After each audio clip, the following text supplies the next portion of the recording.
uzi icyo ashaka ntatinya icyo abonye, kandi uzi icyo arwanira ntatinya ibyo arwana nabyo. Impamba y'urugendo ntizakubera impamvu y'urugendo, kuko impamba yishize urugendo rugomba gukomeza. Utazi yava ntamenye yajya. Ntugasubike ibyo wakora kuzabikora ejo. Igihe ni iki.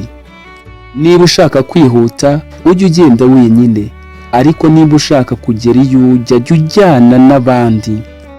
Ibyishimo bisangiwe ni ibyishimo ubwo biba byikubye, naho umubabaro nawe usangiwe kandi uwo nawe ugenda urushaho kugabanuka mu bwikube bwawo.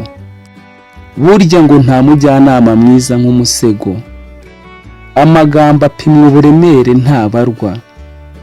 Si ngombwa kuvuga abaze, ahubwo ayo uzavuga azapimirwa uburemere ku by'ibyo wavuze, uburemere bw'amagambo wavuze. Ntabwo ari ngombwa ijambo cyangwa amagambo umubare wayo. Ikiri ngombwa n'icyo uzaba wavuze, nibwo buremere buzapimwa n'aba wabwiye cyangwa se ababyumvise.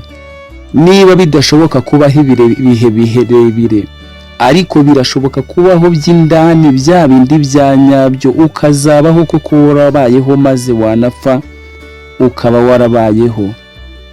Benshi bapfa batarabayeho, abandi bagapfa rimwe risa nyamara batarigeze babaho.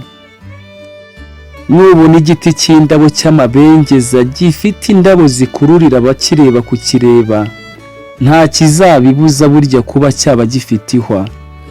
Uzakitegereze nyamara ririya hwa rishobora kuzaba rikiriho nk'icyasha kuri cyo. Ntugahunge ibibazo. Uko nta kiyiko na kimwe kiza uburyohe bw'isupu, ni nako bikomereye abanebwe ndetse n'injiji kuba bamenya uburyohe bw'ubumenyi. Ukubwira iby'abandi akavuga abandi abakuganiriza, akubwira amakuru yabo n'ubuzima n'imibereho yabo, ibyo si igitangaza nahura nabo n'abazababwira ibyawe. Burya ngo uhorana ubwoba bw'urupfu ngo nta n'ubuzima aba afite imbere yarwo. Burya ngo icyo wifata nka cyo muri iyi si akenshi nicyo uba cyo, ndetse n'ibyo ukunda kwibwira nibyo biba ari wowe. Abanyarwanda bati mbwira uwo mugendana nkubwira uwo uri we. Jya wirinda gushyira amagi yawe yose mu gatebo kamwe. Uzurira igiti ugere mu bushorishori hejuru indani, ariko mu gihe uzaba uri kucyurira uzatekereze n'uburyo uri buze gukoresha uri kumanuka ugaruka hahandi wari uri. Hazamuka uwazamutse, uriye wazamutse niwe umanuka. Hamanuka kandi wazamutse, hakazamuka uwamanutse. Buriya nuhura n'uzamuka jya umwubaha, kuko mwahura ari kumanuka nawe uri kuzamuka. Iby'isi ni magirirane, gatebe gatoki. Abakiri bato bazi kugenda bihuta cyane bakagerayo. Abakuru burya icyo babarusha ni ukumenya inzira. Burya ngo amazi atuje nta basare bakazatoza. Ikosa n'icyaha byatuwe nyiri kubikora akabyemera, burya bari mu nzira yo gusaba imbabazi. Ubundi gukosa si ikosa, ikosa ni ukudakosora ikosa. Kurya ukaryama kare ukabyuka kare burya bitera ubuzima bwiza, uretse ko ari n'isoko y'ubuhanga. Nyuma y'ubu buzima hari ubundi buzima. Jya uzirikana kugira ubuzima buzima aho kuzagira ubuzima buzima. Jya ubitekereza. Niba udashaka ko bikuvugwaho, ibyo nawe ujya wirinda kubikora. Burya iyo imvura yari iguye igeze aho igahita, ni nako ibigerageza iyo bije igihe kigera bikagenda. Jya ubizirikana. Ntukabingingire kuvuga ibyo wakoze mu gihe ari wowe wabikoze, akazi kabo kakaba kubivuga. Jya ubikora ahubwo babivuga, atari ngombwa kubibingingira, kuko ibyawe bizagaragarira mu bikorwa. Ntukareke gutanga, kuko gutanga bituma nawe wakira, kandi iyo udahagaritse gutanga no kwakira ntibijya bihagarara. Ibyo utanze byikuba kenshi iyo bikugarukiye. Jya ubikora nk'uruziga rwisubiramo kandi ntugafashe abantu witeze ko bazagusubiza ineza wabagiriye. Bati burya uwiturwa ineza n'uwo yayigiriye abagira Imana. Jya ugira neza. Uzaganirize batatu nibura bakurusha imyaka y'ubukure n'ubunararibonye.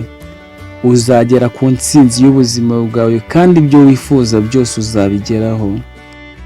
Ibuye utashyigura ntuzagire ikindi urikoraho, ahubwo uzace bugufi uriterure. Ntugacibwe intege n'ibisitaza uhura nabyo mu rugendo rwawe. Uko wagwa kose ugomba kuhaguruka ugahagarara kandi ugakomera ugashikama kigabo. Uzafata ibyakubabaje byose nta na kimwe usize inyuma, maze ubyandike mu mucanga, nurangiza unyuremo usandaze. Ariko bimwe byagushimishije kandi byakugiriye neza uzabyandike ku rutare aho uzajya uhora ubibona. Ineza ntibora.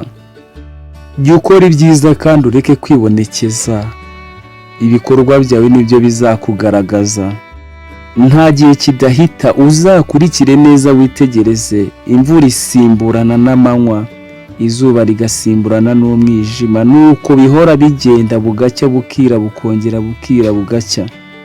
Nushaka kwiga ku buzima bw'abanyabuzima bafite ubuzima, bishobora kuzarangira uburiyemo ubuzima. Jya wirinda kugurisha izuba ryawe ugambiriye kugura agatadowa. Ntuzatere ishoti ubwato bwakwambukije uruzi ubuhora ko bushaje. Jya uzirikana umumaro bwakugiriye. Indodo z'igitagangurirwa iyo zihurije hamwe zishwanyaguza amagufa y'intare. Burya ngo urwobo n'inyenga ucira abandi barugwamo cyangwa batarugwamo, jya ubizirikana ko nawe utazarucika.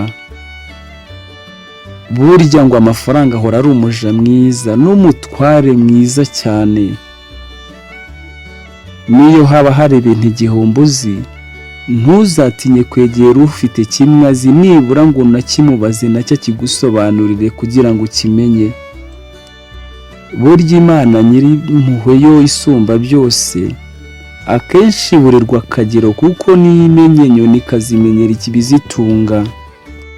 Inyoni zirirwa ziririmbira zinezerewe ziririmbira isi, nyamara Imana ntabwo ijya ifata urugemwe ngo irushyire inyoni, ahubwo inyoni nizo zijya gushaka aho biri kugira ngo bizitunge.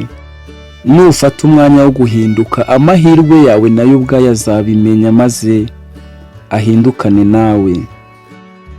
Burya ngo ibigunguru birimo ubusa bitagira ikibibarizwamo nibyo byomongana cyane, wabikoraho bikirangira kuko nta kiba kiribereyemo. Ibihuhwe byose kandi iyo ubishyize mu mazi bireremba hejuru kuko ntacyo biba bikimaze. Igisheke iyo bakimazemo uburyohe baragicira kuko baba bakacanze bagakuramo uburyohe bwacyo, igikatsi bakagicira. Ni nako bigendekera shikareti.